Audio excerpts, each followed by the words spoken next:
پورا پاکستان جو ہے وہ الیکشنز 2024 میں جانے لگا ہے۔ اس مرتبہ بھی ملک کو ایک نوجوان وزیر اعظم مل سکتا ہے۔ عمران خان صاحب کے بچوں کی یہ تصویر جو ہے وہ سوشل میڈیا کے اوپر وائرل ہو رہی ہے۔ تو نے اپنی سیاسی رائے کا اظہار کر دیا ہے تو تجھے جو ہے اب نہیں چھوڑا جائے گا۔ نواز شریف اس وقت ملک کے سب سے تجربہ کار سیاستدان ہیں۔ پاکستان میں بنگلہ دیش کی طرح مستحکم سیاسی حکومت قائم کی جائے گی۔ اسے مقتدرہ کی مکمل مدد و حمایت سے 10 سال تک چلایا جائے گا۔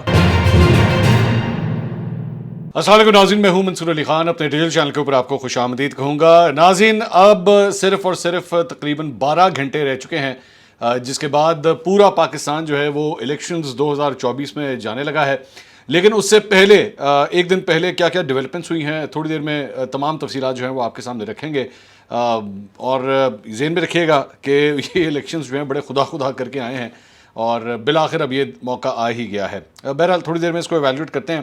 اس سے پہلے آپ سے ریکویسٹ ہے کہ چینل کو سبسکرائب ضرور کیجیے، اگر ابھی تک آپ نے سبسکرائب نہیں کیا ہوا بیل آئیکن کو پریس کیجیے گا، اور اگر آپ کو ہماری ویڈیو پسند آئے اسے لائک اور شیئر ضرور کیجیے گا، اور کامنٹ سیکشن کے اندر پلیز اپنے کامنٹس جو ہیں وہ ضرور دیجیے گا تاکہ ہمیں بھی پلس کا پتہ لگتا رہے آپ کے فیڈ بیک سے کہ کیا ہو رہا ہے۔ سب سے پہلے ایک افسوسناک خبر، بلکہ دو افسوسناک خبر، اور وہ یہ ہے کہ عام انتخابات سے صرف ایک روز قبل بلوچستان کے 2 اضلاع میں انتخابی دفاتر کے باہر دھماکے ہوئے، جس کے نتیجے میں مجموعی طور پر 28 افراد جاں بحق ہو گئے ہیں۔ صوبہ بلوچستان کے ضلع پشین میں خانو زئی کے علاقے میں آزاد امیدواروں کے دفتر کے باہر دھماکے کے نتیجے میں 15 افراد جاں بحق ہو گئے۔ خانو زئی میں پی بی 47 میں دھماکہ انتخابی امیدوار اسفند یار کاکڑ کے دفتر کے باہر ہوا ہے۔ ہسپتال حکام کے مطابق دھماکے میں 30 سے زائد افراد زخمی ہوئے ہیں، جنہیں تحصیل ہسپتال خانو زئی منتقل کر دیا گیا ہے۔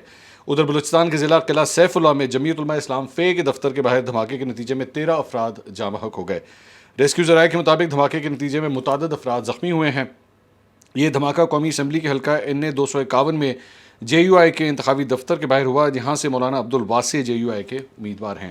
دھماکے میں JUI کے امیدوار مولانا عبدالواسع محفوظ رہے۔ تو یہ بڑا ایک کنسرننگ پوائنٹ ہے کہ الیکشن سے صرف ایک دن پہلے اس طرح کے واقعات جو ہیں وہ پیش آئے ہیں، اور خاص طور پہ بلوچستان جو ہے ان کے مختلف اضلاع اس وقت کافی سینسٹیو کنسیڈر کیے جاتے ہیں، لیکن یہ جو جاں بحق ہونے والے افراد کی تعداد ہے 28 افراد، آپ اندازہ کیجئے کہ 28 افراد جو ہیں وہ جاں بحق ہوئے ہیں۔ اب as a news man I want to say this on record کہ جب ایک بہت بڑا ایونٹ ہونا ہوتا ہے، جس طرح میں نے آپ سے کہا کہ کل الیکشن ہونے جا رہے ہیں، تو اس سے پہلے اس وقت ٹھیک ہے میڈیا کے اوپر تھوڑا بہت ڈسکس ہو رہا ہوگا، لیکن یہ ایک بہت بڑا ایونٹ ہے، یہ کوئی چھوٹا ایونٹ نہیں ہے۔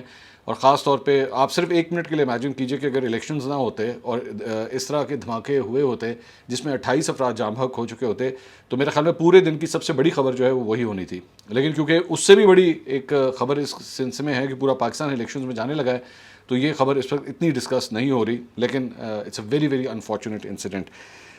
جمعیت علماء اسلام کے رہنما مولانا عبدالواسع نے بلوچستان کے ضلع قلعہ سیف اللہ میں دھماکے کے بعد کارکنان اور امیدواروں کے لیے ہدایات جاری کی ہیں، اور انہوں نے کہا ہے کہ جی کسی ایک جگہ کے اوپر اکٹھے نہ ہوں، مجمع مت بنائیں، اپنے انتخابی دفاتر جو ہے اس کو خالی کریں اور کسی اور جگہ پہ شفٹ ہو کے وہاں پہ جو ہے وہ اپنی کیمپیننگ کریں۔ اب آپ اسی سے اندازہ کیجئے کہ کتنا خوف و ہراس جو ہے اس وقت پایا جاتا ہے۔ ملک کے اب 4 انتخابی حلقوں میں جو ہے وہ امیدواروں کی اموات کی وجہ سے جو ہے وہ پولنگ جو ہے ملتوی کر دی گئی ہے۔ PK 91 کوہاٹ میں امیدوار عصمت اللہ خٹک کے انتقال کے سبب پولنگ ملتوی ہو گئی ہے۔ اس کے علاوہ NA 8 باجوڑ، PK 22 باجوڑ اور میں امیدوار ریحان زیب کی موت پر جو ہے وہ کل پولنگ نہیں ہوگی۔ PP 266 رحیم یار خان میں امیدوار اسرار حسین کے انتقال پر بھی کل یہاں پہ پولنگ نہیں ہوگی۔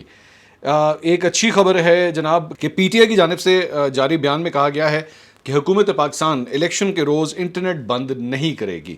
الیکشن کے روز صارفین کو انٹرنیٹ کی مکمل سہولیت میسر ہوگی۔ حکومت کی جانب سے انٹرنیٹ کی بندش کے حوالے سے کسی قسم کی ہدایات نہیں ملی ہیں۔ واضح ہے کہ گزشتہ روز نگراں وزیر داخلہ گوہر اعجاز نے کہا تھا کہ سیکورٹی حالات کے پیش نظر کسی ضلع یا صوبے کی درخواست آئی تو انٹرنیٹ سروس بند کر دی جائے گی۔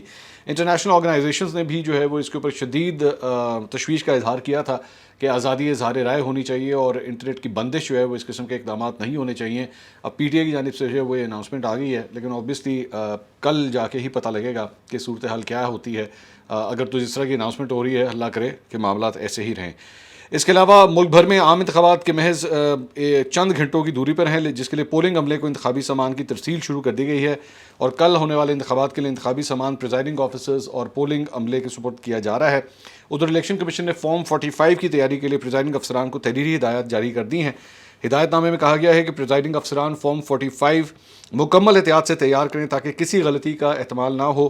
پریزائڈنگ آفسران فارم 45 پر شناختی کارڈ والے دستخط کریں. پولنگ اسٹیشنز پر پولنگ ایجنٹ سے فارم 45 پر مختص جگہ پر دستخط لیے جائیں. الیکشن کمیشن نے کہا ہے جی پولنگ ایجنٹ کے دستخط سے انکار یا جانے پر فارم 45 میں مختصر وجہ تحریر کریں. دستخطوں کے بعد فارم 45 کی کاپی باہر چسپاں کریں اور پولنگ ایجنٹس کو دیں.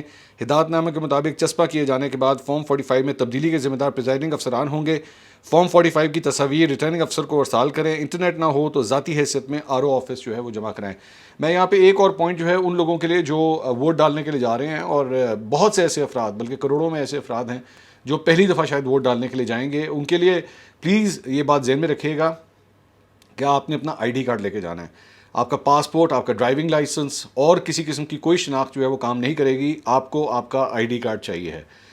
یہ البتہ ضرور ہے کہ وہ افراد جن کے ID کارڈز ایکسپائر ہو چکے ہیں وہ پھر بھی چل جائیں گے، لیکن آپ کا اوریجنل ID کارڈ جو ہے وہ آپ کے پاس پھر بھی ہونا چاہیے. تو please do carry your ID card and go and vote. اس کے علاوہ پنجاب میں قیدیوں نے جناب اپنی پسندیدہ شخصیات کو منتخب کروانے کے لیے حق رائے دہی استعمال کر لیا ہے. تاہم 65,000 میں سے صرف 1,500 قیدیوں نے اپنا ووٹ کاسٹ کیا ہے. الیکشن کمیشن کی جانب سے قیدیوں کا ووٹ کاسٹ کرنے کے لیے IG جیل خانہ جات کو خط لکھا گیا تھا. پنجاب کی جیلوں میں قیدیوں کو ووٹ کاسٹ کرنے کے لیے پوچھا گیا، جس پر صرف 1,500 قیدیوں نے اپنے ووٹ کاسٹ کیے ہیں. IG جیل خانہ جات میاں فاروق نذیر کے مطابق سپرنٹینڈنٹ نے کیمروں کی نگرانی میں ووٹ کا عمل مکمل کروا کر پوسٹل بیلٹ جو ہے وہ پیپر بھجوا دیے ہیں. قیدیوں نے اپنا پوسٹل ووٹ کاسٹ کر لیا، جس کا رزلٹ الیکشن کمیشن جاری کرے گا. اس حوالے سے سوشل میڈیا پر بے بنیاد خبریں چلا کر شفاف عمل کو متنازع بنایا جا رہا ہے، یہ بھی کہا گیا ہے اعلامیہ میں. اچھا جی، اس کے علاوہ پاکستان میں عام انتخابات کے دوران مختلف سیاسی جماعتوں کے ووٹرز کے نزدیک عام انتخابات کے نتائج کی قبولیت سے متعلق اپسوس انسٹیٹیوٹ پبلک دی سونڈاگ دی اوپینین سیکٹر اور پاکستان پلس کی جانب سے نیا سروے جو ہے وہ جاری کیا گیا ہے. سروے کے نتائج کے مطابق ہر 4 میں سے 3 پاکستانی انتخابی نتائج قبول کرنے کے لیے تیار ہیں. پاکستانی ووٹر سے کیے گئے تازہ سروے میں 76% پاکستانیوں نے کہا ہے کہ وہ انتخابی نتائج تسلیم کریں گے. انتخابات میں حصہ لینے والی سیاسی جماعتوں کے اعتبار سے کیے گئے سروے میں پیپلز پارٹی کے 94%، مسلم لیگ نون اور جماعت اسلامی کے 87% اور پاکستان تحریک انصاف کے 67% ووٹرز نے کہا ہے کہ وہ 8 فروری کو ہونے والے انتخابات کا رزلٹ ایکسیپٹ کریں گے. مجموعی طور پر 76% پاکستانی بنتے ہیں اگر ایوریج آؤٹ کیا جائے جو ان الیکشنز کے رزلٹس کو ایکسیپٹ کرنے کے لیے تیار ہیں، جبکہ 7% کا کہنا ہے کہ وہ نتائج کو قبول نہیں کریں گے. نتائج تسلیم کرنے پر آمادہ ووٹرز کی زیادہ تعداد یعنی 77% کا تعلق دیہی علاقوں سے، جبکہ 74% کا تعلق جو ہے وہ شہری علاقوں سے ہے. اس کے علاوہ جناب پاکستان میں اس مرتبہ جنگ میں یہ خبر آئی ہے کہ پاکستان میں اس مرتبہ متوقع وزیر اعظم کے حوالے سے دلچسپ صورتحال بن گئی ہے، کیونکہ اس مرتبہ بھی ملک کو ایک نوجوان وزیر اعظم مل سکتا ہے. اس میں کہا گیا ہے جی الیکشن سے پہلے ہی سیاسی جماعتوں نے وزیر اعظم کے ناموں کا اعلان کر دیا تھا. 2018 میں حکمرانی کرنے والے PTI کا نام و نشان نہ رہا، جس کے بعد امکان یہی ہے کہ 8 فروری کو پاکستان پیپلز پارٹی مسلم لیگ نون کے درمیان ہی کانٹے دار مقابلہ ہوگا. پیپلز پارٹی کی جانب سے بلاول بھٹو، جبکہ مسلم لیگ نون کی جانب سے نواز شریف کو وزیر اعظم کے لیے نامزد کیا گیا ہے. اگر پیپلز پارٹی اکیلے یا پھر دیگر اتحادی جماعتوں کے ساتھ مل کر مرکز میں حکومت بنا لیتی ہے تو یہ پیپلز پارٹی کے لیے ایک طرح سے اتفاق اور تاریخ دوبارہ دہرانے جیسا ہوگا. پیپلز پارٹی اگر مرکز میں حکومت بناتی ہے تو بلاول بھٹو وزیر اعظم ہوں گے، اور اس وقت بلاول بھٹو کی عمر 35 سال ہے. ماضی میں جب محترمہ بے نظیر بھٹو 1988 میں پہلی دفعہ وزیر اعظم بنی تھی تو ان کی عمر بھی اس وقت 35 سال تھی. دوسری جانب اگلی حکومت اگر مسلم لیگ نون کی بنتی ہے تو نواز شریف وزیر اعظم ہوں گے، اور نواز شریف اس وقت 74 برس کے ہیں، 74 ایئرس. تو عمر کا تقاضا جو ہے وہ آپ کے سامنے ہے. اس کے علاوہ ایک ٹویٹ جو ہے وہ کافی کنٹروورشل ہوئی ہے، سوشل میڈیا پہ کافی وائرل ہوئی ہے، اور وہ ہے عمران خان صاحب کے 2 صاحبزادے جو ہیں ان کی یہ تصویر ہے، جس میں ان کے بیٹا ہے قاسم خان، اس کی ٹویٹر اکاؤنٹ سے جو ہے وہ ایک تصویر پوسٹ ہوئی ہے. اس میں لکھا ہوا جی tomorrow's a huge day for Pakistan, your vote is important, as soon as you are able to please post photo or video seeing I voted PTI with hashtag vote PTI to show your support Pakistan زندہ باد. تو یہ ان کی جب tweet ہوئی تو اس کے بعد جو ہے وہ ایک جمیمہ خان کا ایک پرانا ٹویٹ جو ہے لوگ اس کو کوٹ کر رہے ہیں، 6 اگست 2018 کو جو کیا گیا تھا. غنوہ بھٹو کے ٹویٹ کے جواب میں انہوں نے یہ ٹویٹ کیا تھا. اس وقت انہوں نے کہا تھا جی apology accepted, thank you, I know your own lovely children have been attacked unfairly for political reasons, so I appreciate if you would please think twice before doing the same to mine. They are not involved in politics in Pakistan nor anywhere else. تو یہ 2018 کے اندر basically جویما نے اس وقت یہ اعلان کیا تھا کہ جی ان کے بچے جو ہیں وہ پالیٹکس میں انوالو نہیں ہیں، لیکن اب ان کے بچوں کی، عمران خان صاحب کے بچوں کی یہ تصویر جو ہے وہ سوشل میڈیا کے اوپر وائرل ہو رہی ہے، جس کے اندر انہوں نے پاکستان تحریک انصاف کا جھنڈا بھی جو ہے دونوں بیٹوں نے پکڑا ہوا ہے، ایک دونوں نے ہاتھ سے پکڑا ہوا ہے، تو اس کے اوپر جو ہے وہ کافی تنقید ہو رہی ہے. لیکن میرا اس پہ ذرا تھاٹ پروسیس ڈفرینٹ ہے. اگر وہ بالغ ہیں اور اگر ظاہری بات ہے ان کا باپ جو ہے وہ پاکستان کا ایک سابق وزیر اعظم رہا ہوا ہے اور پالیٹکس میں رہا ہوا ہے، اور اگر وہ اس پہ اپنا اوپینین دے رہے ہیں تو there is nothing wrong in that, مطلب اس میں کیا بری بات ہے. ہاں اگر اس وقت وہ بالغ نہیں تھے یا وہ واقعی اپنی کوئی پولیٹیکل رائے کا اظہار نہیں کر رہے تھے تو تب ان کے اوپر تنقید جو ہے وہ بلا جواز تھی. لیکن اب اگر کر رہے ہیں تو تنقید بھی کس بات کی، مطلب آپ اگر کسی پولیٹیکل پارٹی کو فالو کرتے ہیں دیٹس یور رائٹ. اس کا مطلب یہ تو نہیں ہے کہ اچھا تو نے اپنے باپ کو سپورٹ کیا یا تو نے عمران خان کا نام کیوں لیا، تیری ایسی کی تیسی تینوں نہیں چھڑنا. I think that's very unfair. ہر نوجوان کو، ہر انسان کو یہ حق ہے کہ اس کی پولیٹیکل رائے ہونی چاہیے. آپ اس سے اختلاف کر سکتے ہیں، آپ کا یہ رائٹ ہے، لیکن صرف اس بنیاد کے اوپر یہ کہنا کہ جی چونکہ اب تو نے اپنی سیاسی رائے کا اظہار کر دیا ہے تو تجھے جو ہے اب نہیں چھوڑا جائے گا، I think that's a bit unfair. Nawaz Sharif صاحب کے اگر صاحبزادے، جو دونوں صاحبزادے ہیں حسن اور حسین، اگر وہ کسی قسم کا ویڈیو پیغام یا تصویر نہیں جاری کرتے تو اس کا مطلب یہ تو نہیں ہے نا کہ وہ زیادہ بہتر ہو گئے. نہیں، پالیٹکس کوئی اتنی بری چیز نہیں ہے. پالیٹکس کو اتنا برا مت بنائیے کہ پالیٹکس کوئی گندی چیز ہے اور اس کے اندر جو ہے وہ جو چلا گیا وہ پتہ نہیں کتنا برا ہو گیا. نہیں، قائد اعظم محمد علی جناح بھی ایک پالیٹیشین تھے، علامہ اقبال بھی ایک پالیٹیشین تھے، سر سید احمد خان بھی ایک پالیٹیشین تھے. تو ایسا نہیں ہے کہ پالیٹکس کوئی بری چیز ہے، تو اس پہ کوئی تنقید اس بات کے اوپر کم از کم نہیں بنتی. ہاں آپ ان کے خیالات سے اختلاف کر سکتے ہیں، اس پہ تنقید کر سکتے ہیں، لیکن صرف اس بنیاد کے اوپر کہ کوئی اپنی پولیٹیکل ایکسپریشن دے رہا ہے تو اس کی وجہ سے اس کے اوپر تنقید کم از کم نہیں بنتی. اس کے علاوہ جناب جو پاکستان تحریک انصاف کے لیے ایک بری خبر آئی وہ یہ تھی کہ الیکشن کمیشن نے عام انتخابات 2024 میں امیدوار سلمان اکرم راجہ کی خود کو آزاد امیدوار قرار دینے کے خلاف درخواست کو مسترد کر دیا ہے. انہوں نے پہلے لاہور ہائی کورٹ سے رجوع کیا تھا اور انہوں نے کہا تھا کہ جی میری جو آزاد حیثیت ہے اس کو ختم کیا جائے. میں ایک پولیٹیکل پارٹی کا جو ہے وہ کارکن ہوں اور ان کا امیدوار ہوں، تو میری اس حیثیت کو بحال کیا جائے. تو اس وقت لاہور ہائی کورٹ نے ان سے کہا تھا کہ آپ الیکشن کمیشن میں جائیں. الیکشن کمیشن میں گئے، وہاں پہ جا کے انہوں نے اپنے دلائل دیے، ان کے وکیل نے دلائل دیے، تو اس کے بعد یہ فیصلہ محفوظ ہوا. لیکن الیکشن کمیشن نے ان کی اس درخواست کو مسترد کر دیا ہے کہ نہیں. اس میں کہا گیا جی امیدوار کو انتخابی نشان دیا گیا جو آزاد امیدواروں کو دیا گیا، جس پر پارٹی سے امیدوار سلمان اکرم راجہ منسلک ہیں ان سے انتخابی نشان واپس لے لیا گیا ہے. تو اس وجہ سے ان کو جو ہے وہ یہ سٹیٹس نہیں دیا جا سکتا، یہ آزاد امیدوار کے طور پہ ہی کام کریں گے. تو بعد میں جو ہے یہ بیسکلی اب مجھے یہ لگتا ہے کہ سلمان اکرم راجہ اس کو جو ہے وہ آگے موسٹ پرابلی شاید چیلنج کریں گے کورٹ میں کہ جناب الیکشن کمیشن نے جو فیصلہ دیا ہے وہ غلط ہے. پاکستان تحریک انصاف کے آفیشیل اکاؤنٹ سے جناب ایک ٹویٹ ہوئی ہے. انہوں نے کہا ہے جی ہر phone polling booth, P T I رابطہ ایپ کے ذریعے ڈیجیٹل ووٹر پرچی حاصل کریں. پی ٹی آئی کے حمایت یافتہ قومی اور صوبائی اسمبلی کے امیدوار کا نام اور نشان بھی ووٹر پرچی پر موجود ہے. شناختی کارڈ نمبر ڈالنے کے بعد سرچ کا بٹن دبا کر ووٹر پرچی حاصل کریں. اس ایپ پر اب امیدوار کا انتخابی نشان بغیر انٹرنیٹ کے بھی ڈھونڈا جا سکتا ہے. تو یہ ایک بڑی یونیک قسم کی، میں I have to give credit to Pakistan Tehreek Insaf کہ انہوں نے یونیک طریقے ڈھونڈے ہیں کیمپیننگ کرنے کے. انہوں نے ورچوئل جلسے بھی کیے، اب اپنے ووٹر سے کنیکٹ کرنے کے لیے وہ اس قسم کی انہوں نے ایپ بھی نکالی ہے کہ آپ کو کچھ کرنے کی ضرورت نہیں ہے، سمپلی آپ یہ ایپ ڈاؤن لوڈ کریں اور آپ کے حلقے میں حلقہ نمبر لکھیں گے تو آپ کے حلقے میں کون امیدوار ہے اس کا نشان اور اس کی پرچی جو ہے وہ باہر آ جائے گی، and then you can go and vote. Abrar ul Haq ان کی جانب سے ایک ٹویٹ کیا گیا، انہوں نے کہا جی I'm not contesting the elections 2024. I couldn't withdraw my documents in time, therefore I thought it is appropriate to give a public message as even a single vote counts. May Allah subhanahu wa ta'ala bless Pakistan and Pakistanis. Economist جنہوں نے وہ عمران خان صاحب کا ایک article جو ہے وہ share کیا تھا اور اس کے بعد بار بار پوسٹ کیا جا رہا تھا، اب انہوں نے ایک دفعہ پھر سے اسی آرٹیکل کو دوبارہ پوسٹ کیا ہے اور انہوں نے دوبارہ لکھا ہے جی the former Prime Minister of Pakistan rise from prison that his party is being unfairly muzzled in a guest essay for the Economist. تو اکانومسٹ جو ہے وہ پوری طرح عمران خان صاحب کی لگتا ہے حمایت میں کھڑا ہوا ہے. اس کے علاوہ گجرانوالہ کی انسداد دہشت گردی کی عدالت نے 9 مئی کو گجرانوالہ کینٹ پر حملے اور توڑ پھوڑ کے مقدمے میں پی ٹی آئی کے 50 رہنماؤں کو عدالتی مفرور ڈکلیئر کر دیا ہے. عدالت نے مفرور قرار دیا کہ ملزمان کے ناقابل ضمانت وارنٹ گرفتاری جاری کر دی ہیں. اس میں مراد سعید، حماد اظہر، فاروق حبیب، عمر ایوب، علی امین گنڈا پور، زرتاج گل اور دیگر اس کے اندر شامل ہیں. اس میں عمران خان، پرویز الہی اور شاہ قریشی بھی جو ہیں اس میں نامزد ہیں۔ عدالت نے پولیس کو حکم دیا ہے کہ ملزمان کے نام رجسٹر اشتہاری میں درج کیے جائیں، ان کو گرفتار کر کے عدالت میں پیش کیا جائے۔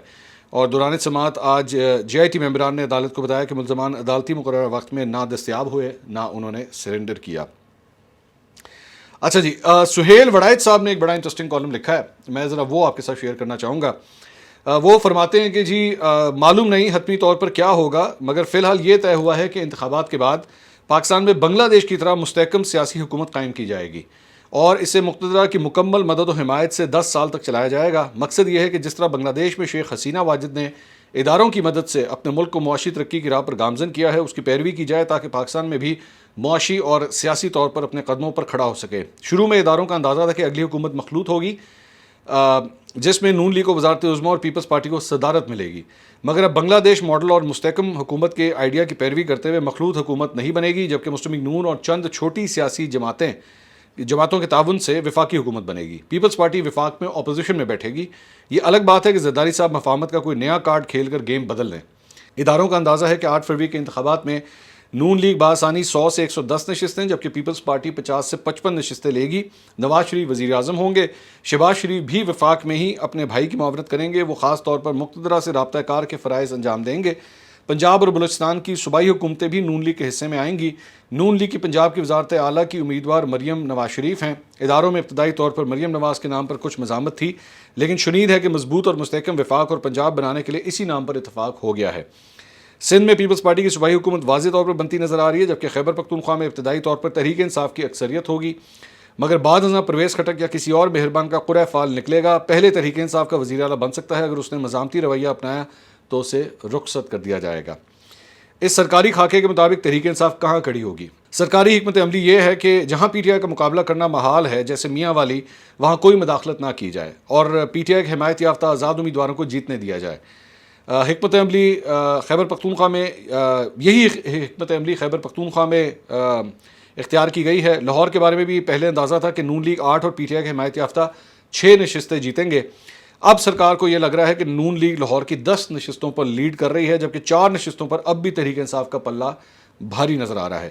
پی ٹی آئی کے بہت سے حمایت یافتہ جو آزادی سے انتخابی مہم چلا رہے ہیں، ان کی پہلے سے بات ہو چکی ہے اور وہ سرکار سے وعدے وعید کر چکے ہیں۔ سرکار کے حلقے پی ٹی آئی کے اس دعوے کو بھی ماننے پر تیار نہیں کہ 8 فروری کو لوگوں کا اژدہا باہر نکل کر سب سرکاری منصوبے تہہ خاک کر دے گا۔ ان کا خیال ہے کہ 9 مئی کے بعد پورے پنجاب میں ایک بھی بڑا اجتماع اور احتجاج دیکھنے میں نہیں آیا۔ جذباتی بیانات صرف روپوش اور بیرون ملک محفوظ مقامات پر بیٹھے لوگوں کی طرف سے آ رہے ہیں۔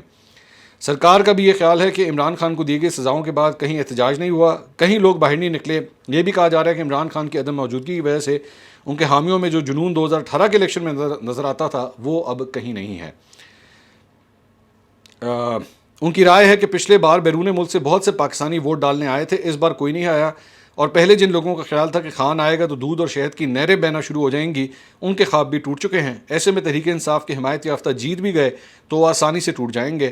وفاداروں کا البتہ ایک مختصر سا گروپ ضرور موجود رہے گا جو قومی اسمبلی میں شور شرابہ کرتا رہے گا۔ یہاں تک تو سرکاری منصوبوں کی کہانی تھی۔ اب آئیے ایک صحافی کی حیثیت سے اس تھیوری کا ناقدانہ جائزہ لیں۔ بنگلہ دیش میں حسینہ واجد کی حکومت کو عدلیہ، مقتدرہ اور لبرل طبقات کی سپورٹ حاصل رہی، جس سے اس نے بنگلہ دیش کی برآمدات کو بڑھا دیا۔ گارمنٹس کی برآمد میں بنگلہ دیش نے نئے ریکارڈ قائم کیے، مگر حالیہ متنازع انتخابات اور خالدہ ضیاء کی اپوزیشن کے ہنگاموں، مظاہروں اور ہڑتالوں سے بنگلہ دیشی معیشت کو شدید نقصان پہنچا ہے۔ بنگلہ دیش کی تمام جماعتوں میں انڈرسٹینڈنگ ہے کہ اگر ہڑتال بھی جاری ہو اور کسی غیر ملکی کی نشان زدہ ہارن والی گاڑی آ جائے تو سب اس سے راستہ دے دیتے ہیں۔ دوسری طرف بنگلہ دیش کی عدلیہ اور مقتدرہ نے حکومت کی طرف سے مذہبی انتہا پسندی ختم کرنے کے لیے سخت ترین اقدامات کیے ہیں۔ پاکستان کی حمایت کرنے اور بنگالیوں کے خلاف کام کرنے پر جماعت اسلامی کے کئی رہنماؤں کو پھانسی پر لٹکا دیا گیا۔ کیا پاکستان میں مقتدرہ اور عدلیہ سیاسی حکومت کے ساتھ اس حد تک چل سکے گی؟ یا تو ہر 3 سے 6 سال میں مقتدرہ کی اور چیف جسٹس کے بدلنے سے عدلیہ کی پالیسی تبدیل ہو جاتی ہے؟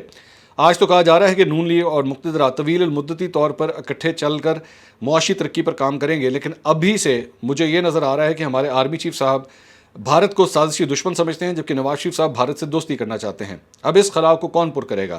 فی الحال تو نون لیگ اور مقتدرہ میں عمران خان اور تحریک انصاف کو دبانے پر اتفاق ہے، لیکن کل کو کوئی احتجاجی تحریک چل نکلی اور حکومت اس کو ریلیف دینے پر مجبور ہو گئی تو مقتدرہ کا رد عمل لازماً نفی میں ہوگا۔ دراصل پاکستانی مقتدر اپنی خواہش پر یا مجبوری میں ریاست کے معاملات میں اس قدر اثر پذیر ہو چکی ہے کہ اس کا ریاستی فیصلوں سے باہر نکلنا بہت ہی مشکل ہے۔ وزارت خارجہ اور مقتدرہ کی ماضی میں خارجہ امور کی پالیسیوں پر متضاد رائے ہوا کرتی تھی، اب وزارت خارجہ میں مقتدرہ سے اختلاف رکھنے والے افسر دور دور تک نظر نہیں آتے۔ حالانکہ ریاست میں اگر اختلاف رائے نہ ہو تو اچھی پالیسی نہیں بنتی، دو آراء سن کر ہی بہتر فیصلے تک پہنچا جا سکتا ہے۔ امریکہ میں پینٹاگون اور اسٹیٹ ڈپارٹمنٹ میں اکثر اختلاف رائے ہوتا ہے، بالآخر امریکی صدر دونوں آراء سننے کے بعد فیصلہ کرتا ہے۔ یہاں بھی حتمی فیصلوں کا اختیار وزیر اعظم کے پاس ہونا چاہیے۔ آخر میں عرض ہے کہ سیاسی استحکام کے لیے ضروری ہے کہ پی ٹی آئی اور عمران خان کو الیکشن کے بعد ہی صحیح ریلیف ملے اور ان کے لاکھوں کروڑوں ووٹوں کی نمائندگی بھی پارلیمان میں ہو۔ تحریک انصاف کو بھی بیرسٹر گوہر علی کے اعتدال پسند رویے کی پیروی کرتے ہوئے اینٹی آرمی اور اینٹی ریاست بیانیے کو ختم کرنا چاہیے۔ تحریک انصاف ریاست اور فوج کی سٹیک ہولڈر ہے، گالیوں، نفرت اور بغاوت کی پالیسیوں سے اس کا اپنا نقصان ہو رہا ہے۔ بغاوت کامیاب ہو سکتی تو 9 مئی کو ہو جاتی۔ اب یہ خیال ذہن سے نکال دیا جائے اور ایک متعدل سیاسی جماعت کی طرح کام کیا جائے۔ نواز شریف اس وقت ملک کے سب سے تجربہ کار سیاستدان ہیں، انہیں مشورہ ہے کہ وہ ماضی کی زیادتیوں کو بھلا کر کھلے دل سے قوم کو متحد کرنے کی کوشش کریں، انتقام کے لامتناہی دائرے کو توڑیں، کیونکہ انتقام سے مزید انتقام جنم لیتا ہے۔ معافی اور مصالحت سے امن پیدا ہوتا ہے اور بہتر راستہ مصالحت اور امن کا ہی ہوتا ہے۔ تو یہ جناب سہیل وڑائچ صاحب کے خیالات تھے جو آپ نے سنے۔ انشاءاللہ کل کا دن ہے الیکشن والے دن، ہماری کوشش ہوگی، ویسے تو میں الیکشن ٹرانسمیشن میں بھی کافی ذرا پھنسا ہوا ہوں، آکیوپائڈ ہوں وہاں پہ، لیکن کوشش ہوگی کہ اپنا ویلاگ جو ہے وہ میں کر سکوں اور آپ کو اس سلسلے میں تازہ ترین اپڈیٹ سے بھی آگاہ کر سکوں۔ اللہ حافظ۔